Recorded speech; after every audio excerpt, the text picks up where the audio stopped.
Hey everyone, and welcome. Have you ever watched an athlete and just wondered, how do they do that? How do they generate so much power in a jump or so much speed in a kick? Well, it's not just about muscle, it's about physics. And today, we're going to pull back the curtain on the amazing, simple machines hidden inside all of us, the lever systems in the human body. I mean, just look at this rower. Every single pull, every explosive movement they make is actually governed by a really basic mechanical principle. Our bodies are, quite literally, an incredible collection of levers. Our bones, our joints, our muscles, all working together perfectly to create motion. So here's a fun question for you. What on earth could an elite athlete possibly have in common with, say, a bottle opener or a wheelbarrow? It sounds a bit strange, right? Well, the answer is levers. And trust me, by the end of this, you are going to see them absolutely everywhere. Okay, so to really get a grip on this, we've got to start with the basics. Every single lever system, doesn't matter if it's in a construction site or in your own arm, is built from four key parts. First up, you've got the lever itself. Now, this is just the rigid bar that does the moving. And in our bodies, our bones play this part. So think about your forearm. When you lift something, that bone, that's the lever in action. Next, every lever needs a pivot point. We call this the fulcrum. For us, our fulcrums are simply our joints. So if the forearm bone is the lever, then the elbow is the fulcrum that it pivots around. Makes sense, right? Of course, that lever has to be moving something. And that something is the load, which you might also hear called the resistance. This can be an object, like a dumbbell or a tennis racket, or it can just be the weight of our own body parts. And finally, where does the power come from? Well, that's the effort. The effort is the force our muscles create when they contract and pull on the bone to move that load. So, to recap, we've got the lever, the fulcrum, the load, and the effort. Those are our four building blocks. Now, here's where it gets really cool. The way these four parts are arranged can change everything. And depending on which one of those components is in the middle, we get three different classes of levers, and each one has a very special job in sports. And you know what the best part is? There is a super easy way to remember all of this. Just think 1, 2, 3. FLE. In a first-class lever, the fulcrum is in the middle. In a second class, the load is in the middle. And you guessed it, in a third class, the effort is in the middle. FLE. Let's dig into that. So let's start with class 1. Remember, F is for first, so the fulcrum sits right there in the middle, sandwiched between the effort and the load. The perfect example of this is a classic seesaw on a playground. And here you can see that classic setup. Just imagine the effort pushing down on one side, you've got the load over on the other side, and right in the middle, balancing the whole thing, is the fulcrum. In sports, you see this anytime you nod your head. The muscles in the back of your neck provide the effort, your skull acts as the lever, and the weight of your head is the load, all pivoting right there on your neck. A tricep dip is another fantastic example. All right, onto our second-class lever. And for this one, L for load is in the middle. So now the load is sitting between the fulcrum and where the effort is applied. The best way to picture this is a wheelbarrow. The wheel is the fulcrum, all the heavy stuff inside is the load, and you provide the effort by lifting the handles. So just look at how this changes the dynamic. The pivot is way over at one end, and the effort is applied at the total opposite end. Having that load in the middle? Well, this setup gives us a huge mechanical advantage.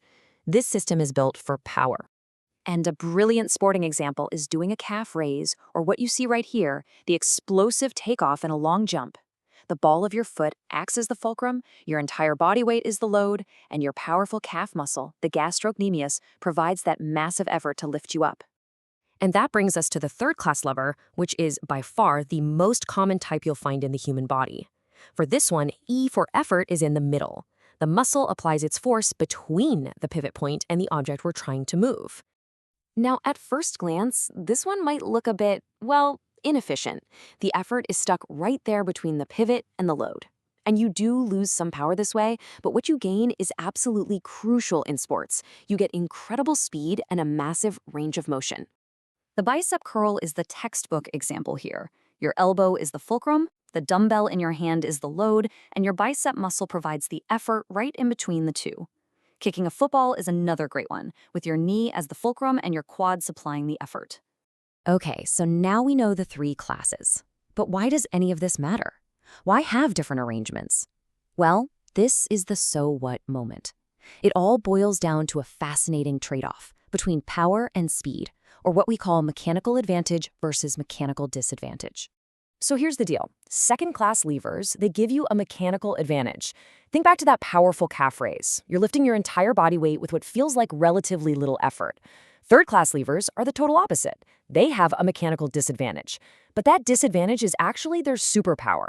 It sacrifices pure force to generate amazing speed at the end of a limb. It's the reason you can throw a ball so fast or swing a bat with such velocity. This table really sums it all up perfectly. Second-class levers always give you a mechanical advantage. You can think of them as our force multipliers. Third-class levers always operate at a disadvantage, but they are our speed multipliers.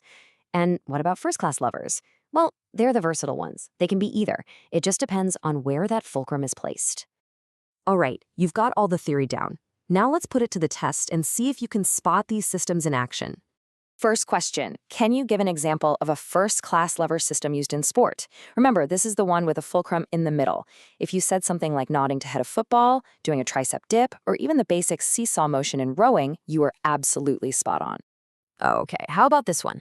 We know a bicep curl is a third-class lever, but can you tell me why? To get the marks here, you have to justify it. And the key is to identify what's in the middle. In this case, it's the effort, which comes from the bicep muscle pulling on the forearm between the fulcrum at the elbow and the load of the weight in your hand. All right, for the big one, let's really break down a complex movement, the takeoff of a long jumper.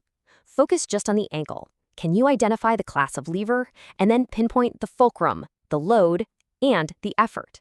This is about putting all the pieces together. Okay, so here is the full breakdown. First off, it is a second-class lever, which we know is built for power. For the second mark, the fulcrum, or the pivot point, is the ball of the foot.